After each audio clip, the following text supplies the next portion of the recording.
Welcome students. Welcome to the next session of Structural Analysis 2. In the previous class, we have started our lateral load analysis using cantilever method. In the previous topic, we have completed another analysis method which is nothing but the portal, right? So, in cantilever method, we have given two assumptions and then we have started a problem also. With a small introduction of the previous content, we will continue today's class, okay? Okay, first thing, what are the assumptions of the cantilever method? Same like the portal method, here also the point of counterflexion is being occurring at the midpoint of the beam as well as at the midpoint of the column. That is the main assumption they are taking, like in the portal method also. And then the second point is regarding the direct stresses in the column. What is that? The direct stress in any column is directly proportional to the distance of that particular column from the vertical centroidal axis of the frame. Okay, so when we generate the vertical centroidal axis for the column members, that from that vertical centroidal axis, the distance between the particular column where we are calculating the direct stress is in direct relation. So the direct stress in the columns are proportional to the distances from the centroidal vertical axis of the frame. Okay.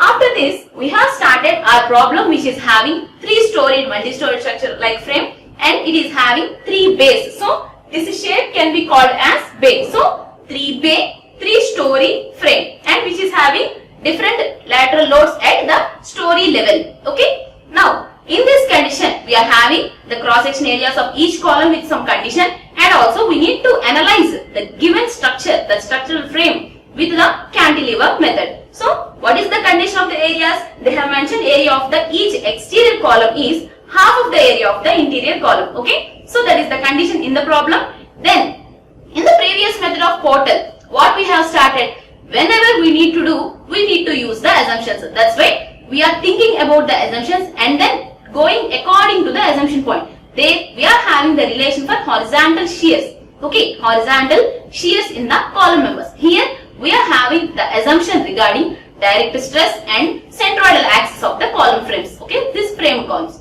So, we are generating as the first step location of the vertical centroidal axis. So, location of the vertical centroidal axis of the columns using the basic centroid equation A1, X1, A2, X2 like this way. We have generated the centroidal distance from which we have generated the distance from column ABCD axis. The first column number is there, right? So, from this ABCD column axis, we have generated distance of the centroidal axis.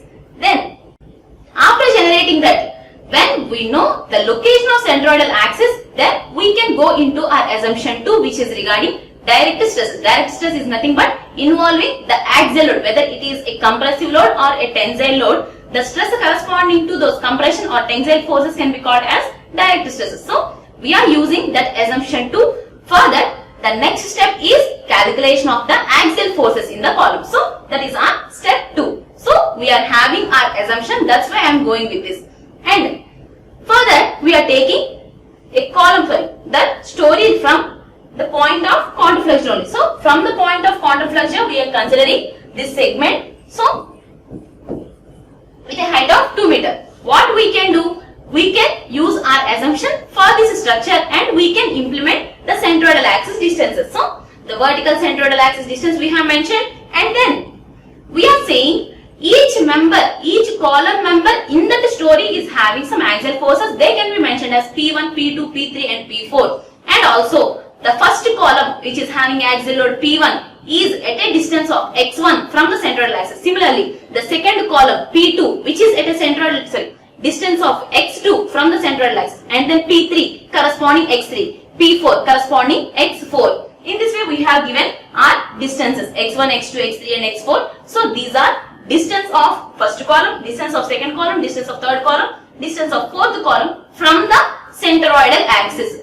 Distance of these columns from the centroidal axis. Now we are going into the relation. Stress is directly proportional to the perpendicular distance. That's why we have got a ratio. Stress by distance is a constant. Stress is directly proportional to distance. That's why stress by distance is a constant. That's why every ratio is a constant value. So, P1 by A1 is the stress and the corresponding ratio. These ratios are equal. Then we can substitute the cross-sectional areas and we have generated a small conclusion. Here I can substitute x1, x2, xn as x4 as in the previous slide. Now we have got a relation between P2, P1, P3, P1, P4 and P1. Simply we are eliminating the remaining 3 unknowns and making them into single P1 unknown. Okay. Now how this P1 can be calculated? When we flow with the steps, we need to remember what is happening. Initially, what they are asked, they have given an assumption regarding direct stresses, direct stress and centroidal axis. So, we need to look at the centroidal axis in the first step. And then, direct stress, nothing but axial load calculation can be done with this step. So, axial loads or the axial forces in the columns. In that, we are taking the frame portion just above the point of counterflexure of that particular story. So, top story, consider the frame portion above the point of counterflexure. Okay. In that, the member forces are given like this. And also, as we have mentioned, we are having a statement, nothing but on left of the centroidal axis. Okay. On the left of the centroidal axis, there will be tensile forces acting. So, on the left of the centroidal axis, in the column members, there will be tensile forces. On the right of that particular thing, there will be compressive forces acting on the column members. So, even though it is just an axial load, that's why they have not mentioned tensile stresses. Generally, they have mentioned as direct stresses. Whether it is the stress from a tensile force or it is a stress from compressive force, that is direct stress relation. So, this is P1, P2. On the left of the centroidal axis, there will be tensile, and on the right of the centroidal axis, there will be compressive. So, in this way, we have given the forces and then we have given these indications. And then, for calculating, after replacement of this, we have got a P1 unknown. That P1 unknown can be calculating considering moment about the point of counterflexure in the column AB. So, taking the moment about the point of counterflexure in the first column, that is A, B, C, D, right? So, DC column was in the top. That's why they have mentioned DC column. So, about the point of counterflexure in the column DC, we are taking the moment considering all the forces, all the laterally applied forces and all the column forces which we have already dealt. So, in this equation, we have got P1, which is nothing but tensile load in the first column. And then, from the previous relations, we have got remaining 3 axial forces in the column. Similarly, in the same way, we are taking the next columns. So, the next column which is nothing but for the middle story column members. For calculating middle story column members axial force, we need to consider the structure which is above the point of counterflexures in the middle story. So, just above the point of counterflexures in the middle story, we are considering our structure. So, above the point of counterflexures and indicating the centroidal axis as it is, there is no difference. Directly we can write only this structure is needed, and then directly the P1, P2, P3 and P4 are as it is because entire length is having same areas and they are at same distances. So, x1, x2 will not change, a1, a2, a3 will not change. That's why the relation between P1, P2, P3 and P4 also will not change. So, again we have indicated as P1, P2, P3 and P4 as we don't need in the upper story relation. So, I am directly giving at this position. So, at this position tensile, at this position tensile, at this position compressive and at this position compressive. And we are having 2 meter as the height, as the column is of 4 meter height and we are considering the point of counterflexure is at the center of the column. That's why 2 meter is the height of that particular portion we are considering above that structure.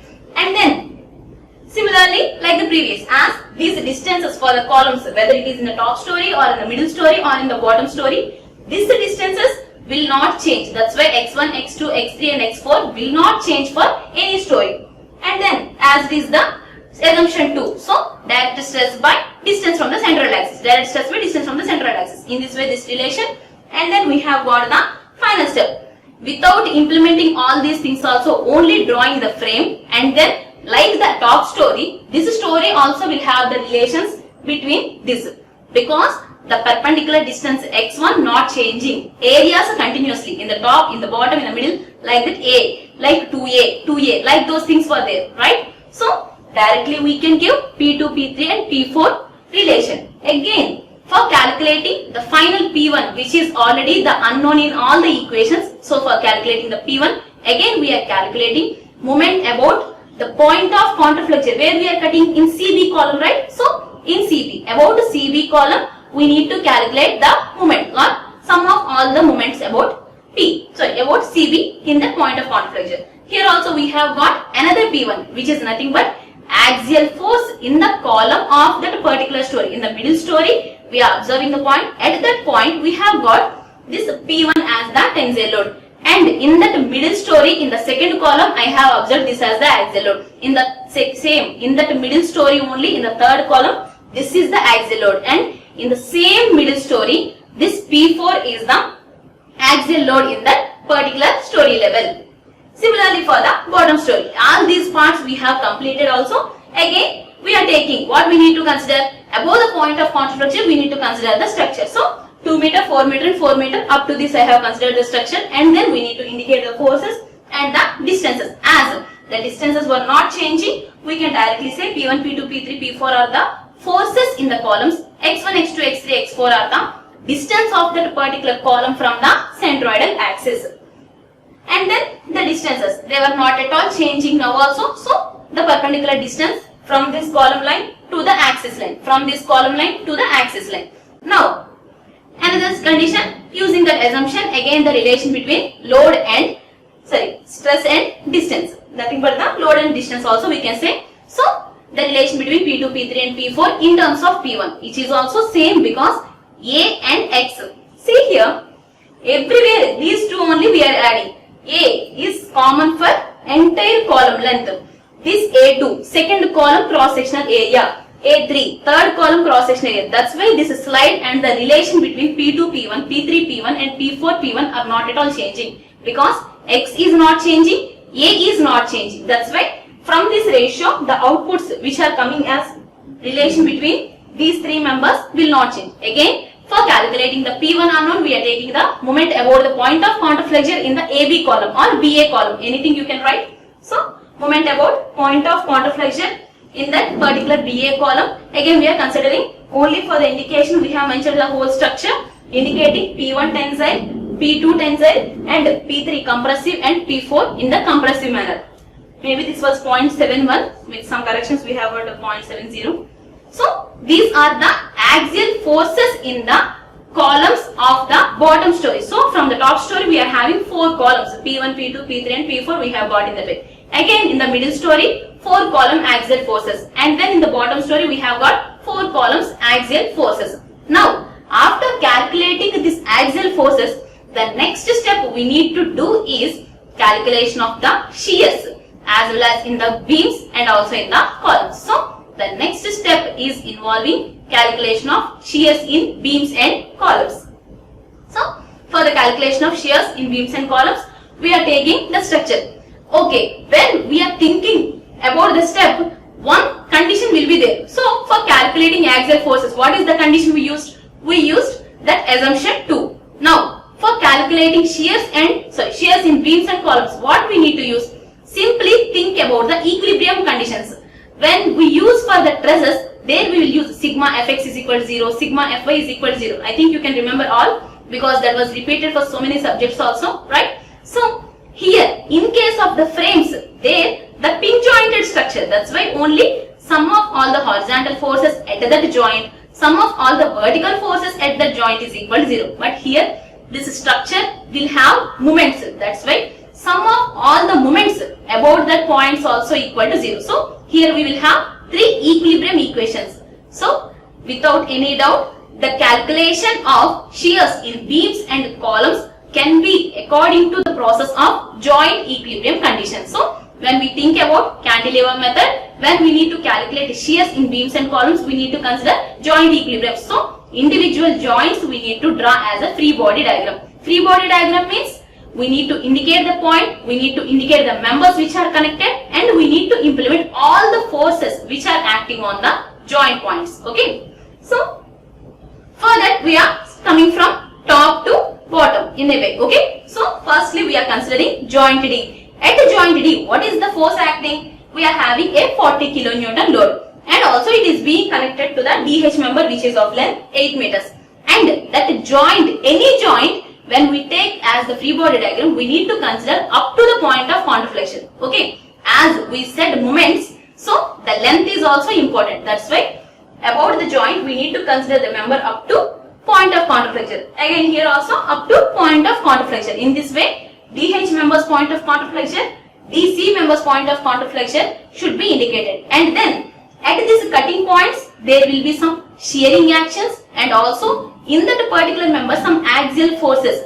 In beam, there will be some axial force. As we are moving this way, the beam is also responding, right? So in this beam also there will be some axial forces passing. Again, in the column itself, even though we are moving in this way, the column also will have some tensile or compressive forces, right? So at every joint there will be axial forces acting on that particular member and also shearing forces acting on that member. Okay, so axial forces in the column we have calculated. Now we are going into the shears.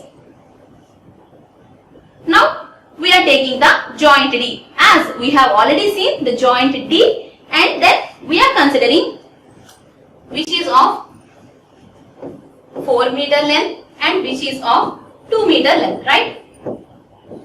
And only we need to indicate simply joint D and then this length and this length. That's it. And then we need to indicate what is the external load, right? So D indication, lateral load indication, measurement of that particular point of counterflexion, sorry, 4 meter as it is the half length only, and then this portion's measurement.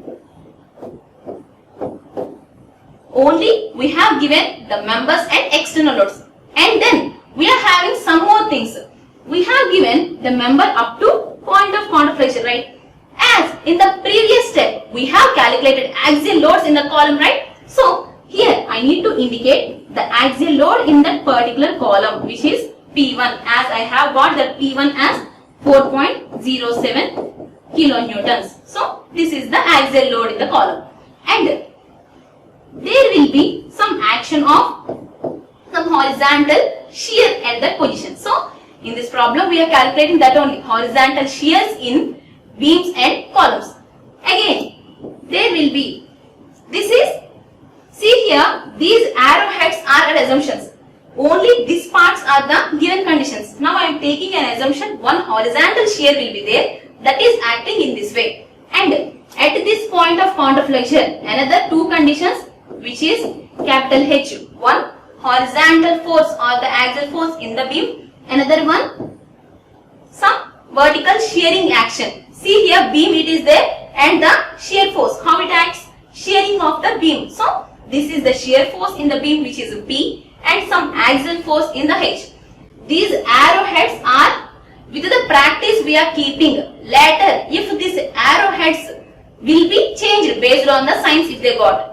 If I am taking this arrowhead in this way, maybe I have got the answer as a negative. What it will happen? I need to change the arrowhead, right? So these three are the assumptions as per the practice. Okay. So at any joint, when we consider a new joint which is having nothing, at that joint we will consider like this.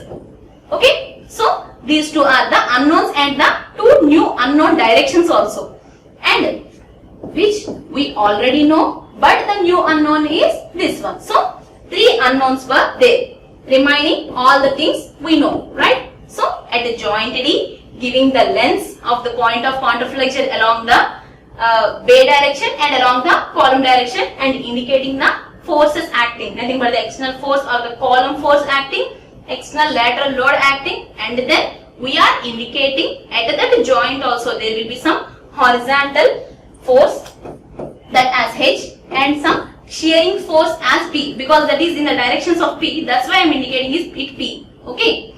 And at this position here we have indicated it as P1. That's why for the clarity I am indicating it as H1. Okay. When we go with some indications so that I can get, okay, H is different from H1 because H1 is acting at that axial load conditions. H and P are the components at beam points. Okay, without any subscript, these forces are at beam. With the subscript 1, 2 like that, these are the forces at the column center or the column point of counterflexion. Okay, so this way we have generated this part.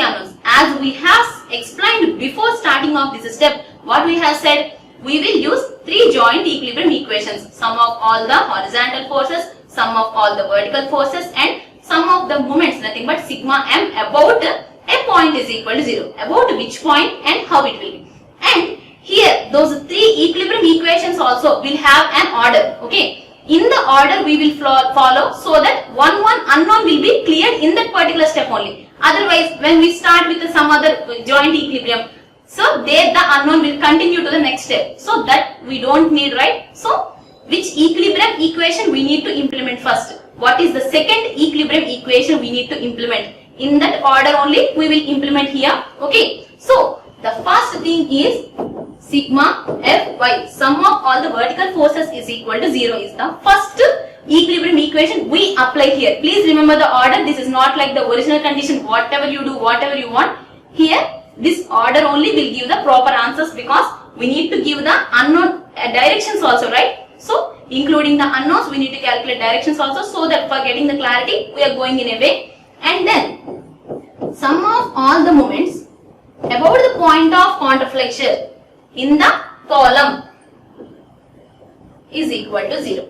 Sum of, that's why I have indicated it as O. That is not the corner, any corner, that is not at all any corner in the column. Only that is the point of counterflexure indication, because I need to write here, so that I have indicated as O.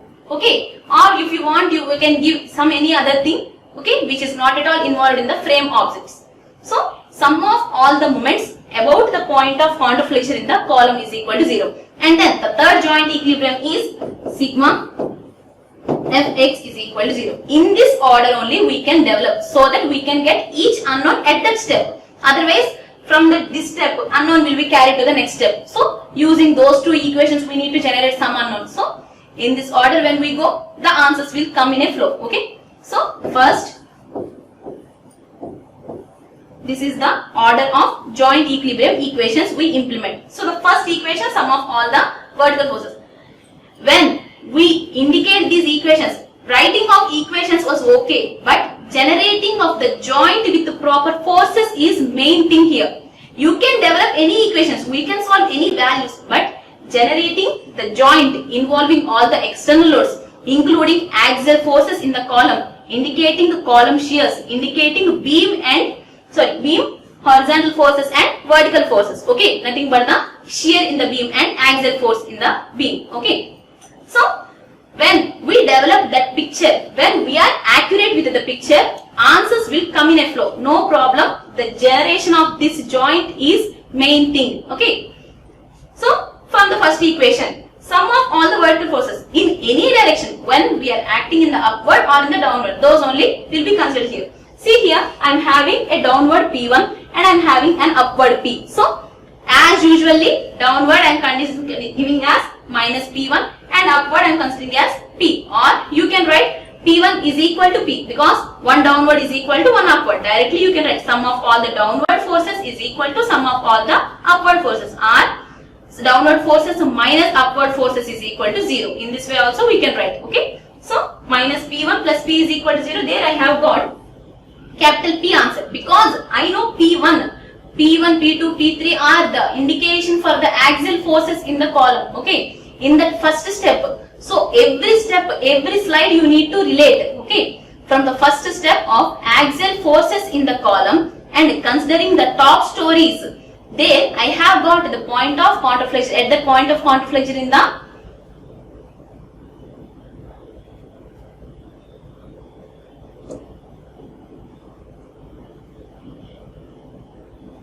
see here, when we observe top story, this is top story analysis only. Okay. In this top story analysis, we have got this P1 as the axial load coming in that particular position. That's why P1 tensile load I have indicated. So everywhere the relation is continuing. But even though it is lengthy, there is normal process now. Please make it clarity, like we are learning, like this was I can remember. Okay, this step I can remember, like that. Develop with a continuity. You will use this force value there. Okay, that force value here. Like that you can develop. So first, calculation of the axial forces in each story with a clarity is important, and then we will go for the calculation of shears. There, in the case of shears, we will use joints, one joint with the conditions of equilibrium we will analyze for calculating shears in columns and beams.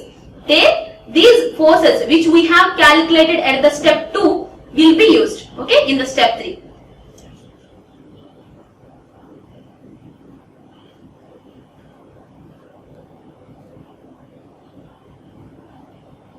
Right? So, from this axial load in the top story levels answer I am indicating here. And then, what I have said, sum of all the moments about the point of counterflexion in the column is equal to 0. So, sigma MO, as it is not, when I am giving so many times also it is not taking none. Don't think MO, M suffix O only. Chala saarlu edit chesina raatledu adi. Okay, sigma MO is equal to 0. What are the forces they are present? About all those forces I need to indicate the moment. Okay, this is our O point. Here is a force, here is a force, here is a force, here is a force, and here is a force.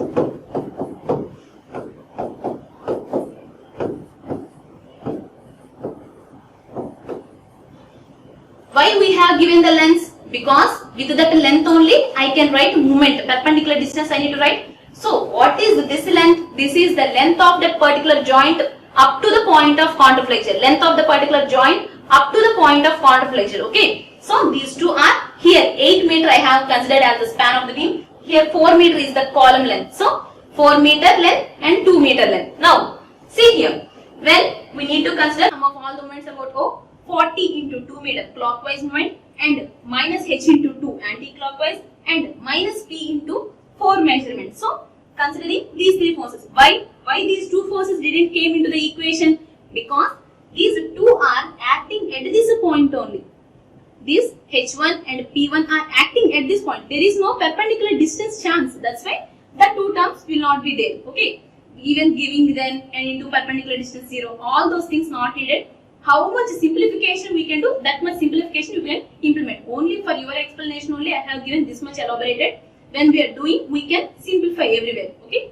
So here in the previous step I have calculated capital P, right? So from the vertical force equation I can replace capital P as it is without any sign convention change. How much I have got as it is I will place there. Because I am keeping the arrows as it is, that's why in that arrow direction what is the quantity I have got, that only I will place here. So finally we have got the capital H at that beam level is 31.86 kN. Don't think about the values, don't think about the signs. How much value we have got, please go with the proper joint. So when the joint was perfect with all the forces, the answers will come. Okay. And then sum of all the horizontal forces.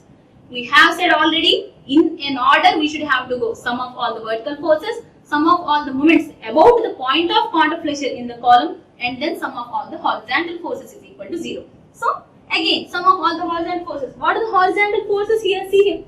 We are not leaving any force, we will include all the forces. But in case of moment, we have not seen any perpendicular distance, that's why they left. Okay. 40 and minus h and minus h1. So as positive x-axis is considered positive, that's why 40 minus h and minus h1. So this is the equation. And in the previous step only I have calculated capital H. Okay. So I am substituting capital H here and then I have got h1. So when we go in the order, the three unknowns come side by side. Okay. One by one with the signs and with the values they will come. Only thing you need to remember, when we are indicating column forces, column shear forces, as we are indicating column forces in the 1, 2, 3 suffix is there, that's why the column shear also will be 1, 2, 3, 4. In the case of beam, that joint which is having two unknowns will have simply H and P. Okay, in this way this joint was cleared and we have calculated the shear in column and shear in beam. See here, shear in beam is P way, shear in column is H1 way. Okay, and then the next joint which is H. If you have any doubt, please refer the structure. What is there in your question paper, repeatedly see. Not at all a problem. Repeatedly see the original structure. Then only generate that joint. So when generating the joint, from this structure we need to give lengths measurements. And then what are the forces given? Then we need to implement one by one. Okay. and then the next structure H is like this position where this is over 4 meter length and this is over 3 meter length and this is over 2 meter length, because 8 meter, 6 meter and 4 meter is the bay measurement or the length of the beams, okay, and height of the column is 4 meter everywhere. That's why up to the point of counterflexures we have got 4 meter, 3 meter and 2 meter, okay, and then only we have measured joint lengths, and then we need to indicate what are the forces we know on the structure, okay, what are the forces we know on the structure. The first and the foremost value we know is from the first step of second step of axial forces in the column. What we have calculated? We have calculated P2, axial load in the column we have calculated in that step. And then what we need to give? From the previous step, nothing but from the joint equilibrium equation before the joint, some answers will be given to here because they are connected, right? So from that next step, next two unknowns will be given. And how we will give? See here, when we are having joint D here and we are having joint H here, right? And I have indicated it as P1 and I have indicated it as P2. And also we have got some H1 answer and here will be some H2 answer. And here some lateral force application. Okay, that is also there. And then what we need to give? I have given this as H and this as P, right? In this way only I have taken, and in the output also I have not get any negative answers. Only positives only came, right? So this is H and P. Now at this joint, this same point of counterflexure only here I am taking, right? So that same point of counterflexure, how I need to indicate when it is for this joint and that is for that joint. So here we will indicate in this way. Observe here, the quantity of capital H will not change, but the indication is like this, okay? So same H, how much we have got in the step as it is we will give, but the arrows we will indicate like this. And then what about this P? When it is in case of the shear, it will come like this, right? So in this way we will indicate, right? Now at this joint, this will be indicated in this way, as it is the answer of P will be given. Arrows will be indicated from the previous joint in this way, okay? These two are the answers which we have taken as assumption, and we have got answers also. Now this we are indicating for H and P. How we have indicated? When it is moving in this way, for this joint we are taking in this way, and when the shear is acting in this way, we are considering the shear in this way. So this is the shear action and this is the shear action. Without any sign change, as it is, the action will be like that, okay? So only we will indicate about the point of counterflexure. This is the shearing action, okay? Overall we will indicate it as P answer only. Only about the point of counterflexure, left side we will indicate like this and right side we will indicate like this. If this left side answer may have got negative, what is there? So on the left side of point of counterflexure, this may happen. On the right side, this may happen, okay? Now, so what are the values we know we have indicated? What we know? We know these things. And then the next point which is having the unknowns, how we have decided to give? We have decided to give like H and P. So this H and P we know. That's why there is no indication of HP here, because from that joint I have calculated. So here these two will be numericals. The unknown is H2 only. P2 is also an answer. Only the unknowns are H2, H and P. Sorry. H2, H and P. So these three unknowns will be given. If some other continuity is there, how we will write? Again, we will write like this, and H action as it is coming down, P action, assumption of H, assumption of P. Here the next, after the centroidal axis we have got compression, that's why we are indicating it as a P3 and the indication of H3. Developing joint itself is important here. Other than nothing is very big problem here in these conditions, okay? So one joint we need to indicate properly. So for getting this joint properly, what we need to do? We need to observe the figure properly, and then we need to have bay measurements properly, and then we need to have axial forces in the columns. Okay, bay measurements, column heights, external loads, axial forces in the columns, and then at this joint how the answer is, or how the arrows are coming. At the joint, how the arrows we are indicating. Shear we will indicate like this, and in case of horizontal force we will indicate like this. So these things you need to remember for getting them. Okay. Now I am going into the joint H. So in the joint H, what is happening? At this joint H we are having two members and it is being like an intermediate point. Okay. So we have got this portion and we have got this indication. And here 4 meter measurement, here 3 meter measurement. This joint is capital H. This is the point of counterflexion in the beam. This is another point of counterflexion in the beam. And next point of counterflexion which is at 2 meter height. Here no disturbance, so I have written here. Okay. Now what we need to do? We need to give the values which we know already. What I know already? I know the value of P2 which is equal to 1.83 kilometers. So P2 value I know.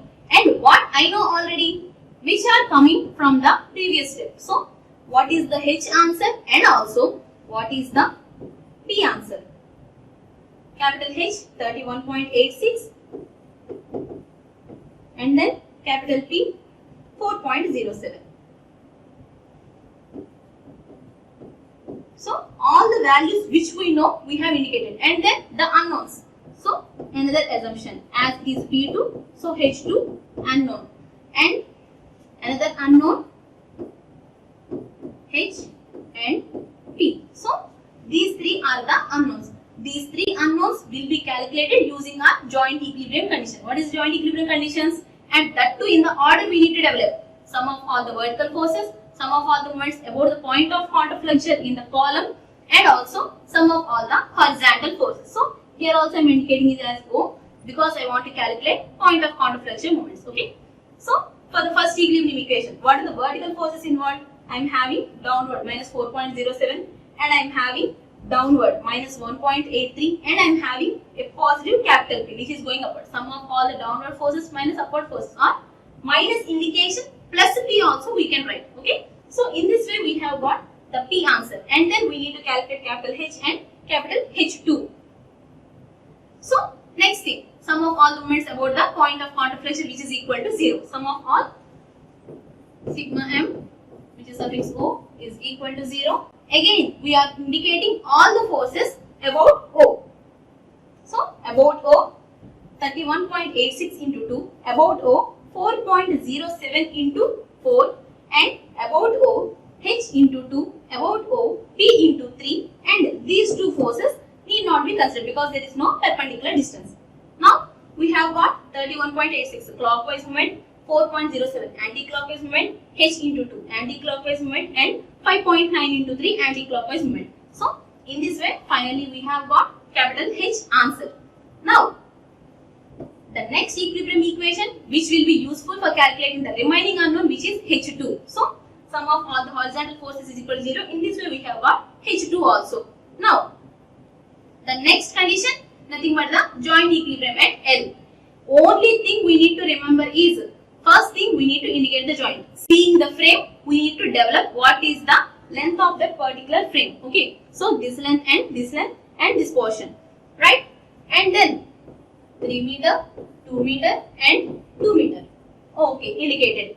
And we are indicating point of counterflexion in the column as O. And then what we are indicating? We will indicate the axial force in the column which is nothing but P3. So which is P3 answer.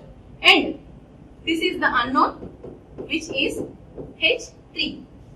And we will have the two known values which are coming from the previous joint. And the indication also this, from there it is H, from there it is P. And see the arrows there we have given in this way. Right. Now they are coming in this way and going down. So this will go down and this will have the condition. When we are considering this joint, the arrows. Now I am considering to the next joint, these two are the arrows. So H answer and P answer. Without any sign condition, we are taking. And the unknowns we are indicating again when it is new, we are taking it as towards the particular, capital H and capital P. In this way, we have indicated generation of the joint with the forces itself is important, and this involves all the previous steps. What are all the previous steps? We need to remember the force measurements or the frame measurements, and we need to remember or give the axial forces, and we need to use the joint forces which are coming just before this joint. Okay, and the unknowns are given here.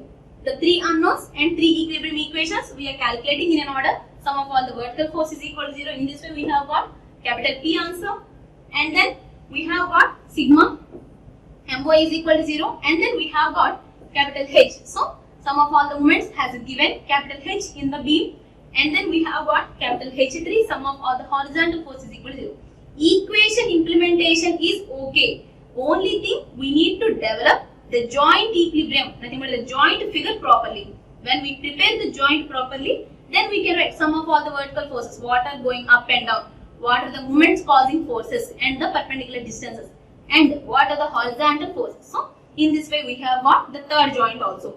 And then for the last corner, that is nothing but the P corner, here we shouldn't leave any force because every joint we need to consider. So in the last joint also I am taking there. What is happening?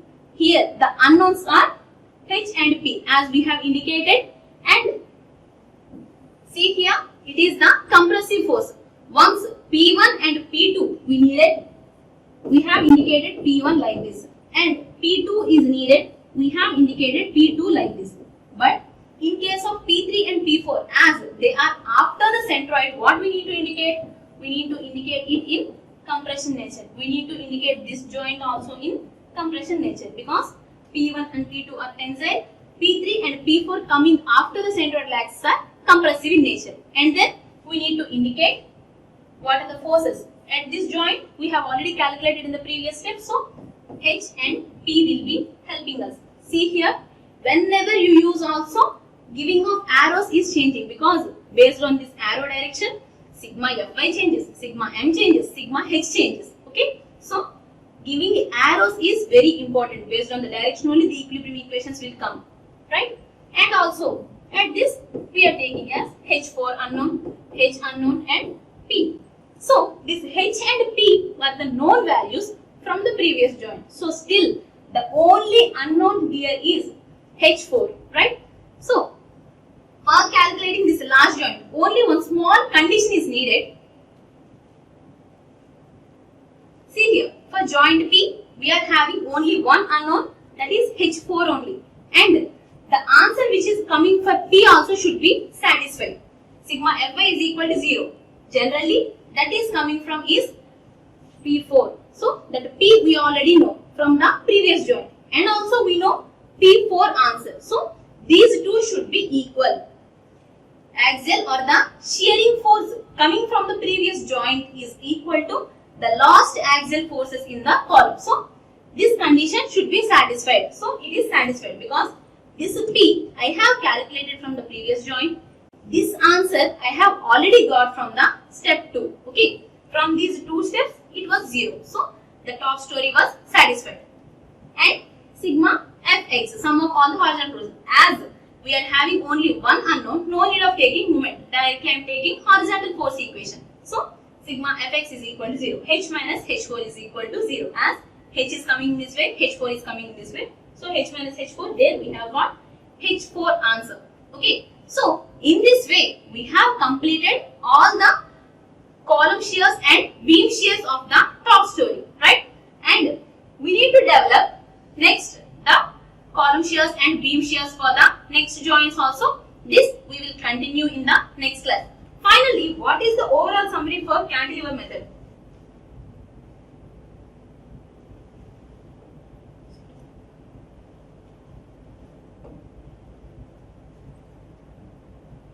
So we have generated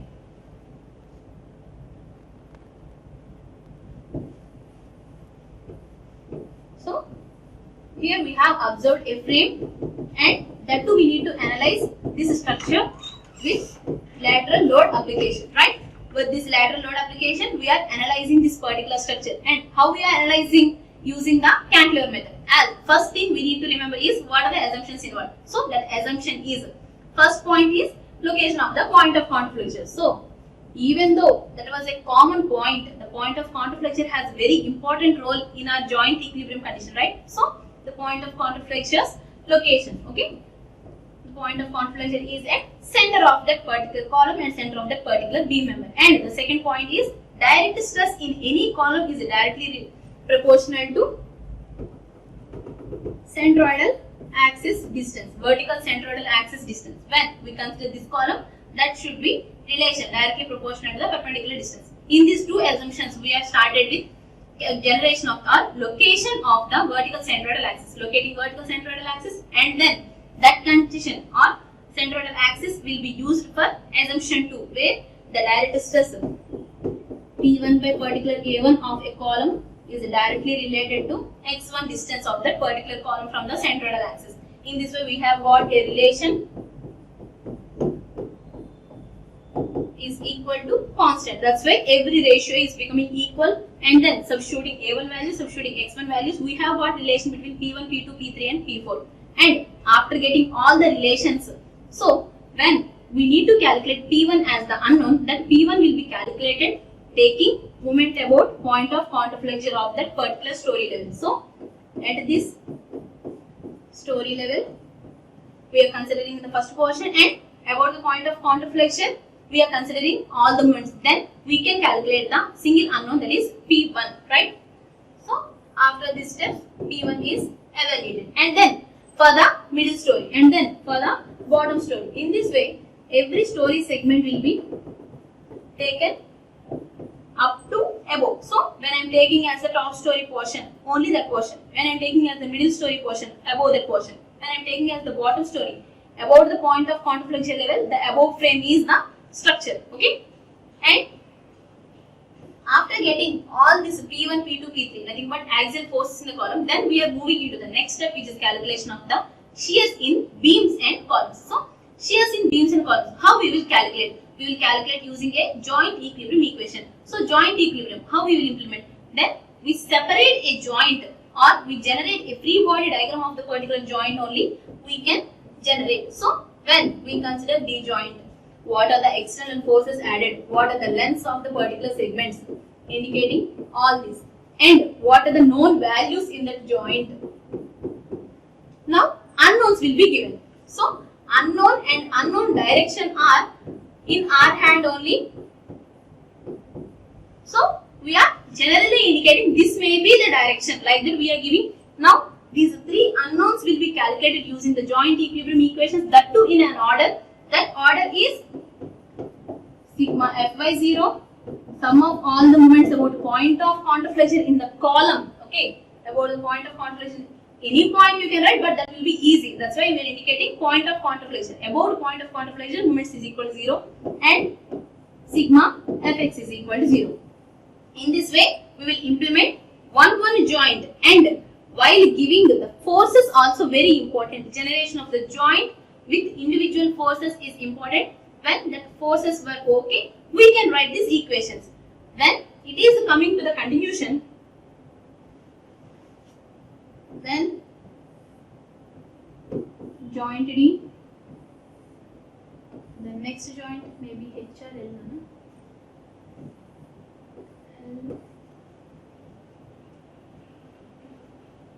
And the last joint, okay? Now here we have got P1, here we have got P2, here we have got P3, and here we have got P4. And in addition to this, here I am having lateral load 40. And then after giving this, we are having this answers. And with the replacement, we have got P and this answer. Again, substitution this.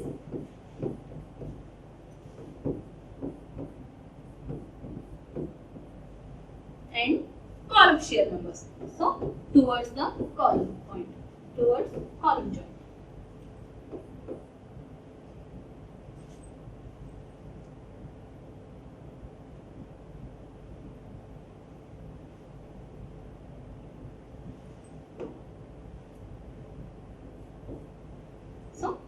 towards column joint, the force action, and individual joint solving. All these things will be involved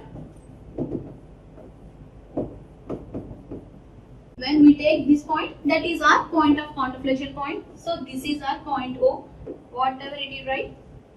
That is like that. So sigma MO and sigma Fx is equal to 0. So in this way, we have completed shear and moment, shearing forces and axial forces in the top story level, and in the middle story and in the bottom story. And from that shears, we will calculate moments also. All those things we will continue in the next class. Thank you so much for the today's session.